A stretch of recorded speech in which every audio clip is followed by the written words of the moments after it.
গাজার স্বাস্থ্যকর্মীরা জানাচ্ছেন, রাতভর ইসরায়েলি বিমান হামলায় কমপক্ষে 104 জন নিহত হয়েছেন।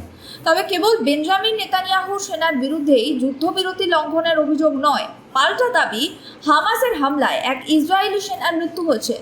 মঙ্গলবারের যে ভয়ঙ্কর হামলার কথা বলছে গাজার স্বাস্থ্যকর্মীরা, ইসরায়েলের তরফে দাবি করা হয়েছে তাদের এক সৈনিকের মৃত্যুর পরেই পাল্টা হামলা চালায় তারা। নেতানিয়াহু সেনার তরফে বেসরকারি বিবৃতিতে বলা হয়েছে, চুক্তি মেনে সংঘর্ষ বিরতি লাগু থাকবে, কিন্তু প্রতিপক্ষ হামলা চালালে পাল্টা কঠিন শিক্ষা দেওয়া হবে। উল্লেখ্য, গাজার স্বাস্থ্যকর্মীরা জানিয়েছেন, মঙ্গলবারের বিমান হামলায় অন্তত 104 জনের মৃত্যু হয়েছে। এর মধ্যে বুরিজ শরণার্থী শিবিরে 5টি ইমারত ধ্বংস হয়েছে। ইসরায়েলি সেনার হামলায় গাজা শহরের সাবরা এলাকায় আরও 4টি বাড়ি গুঁড়িয়ে দেওয়া হয়েছে। খান ইউনুসে একটা গাড়ির মধ্যে 5 জন নিহত হয়েছেন বলেও জানা গিয়েছে।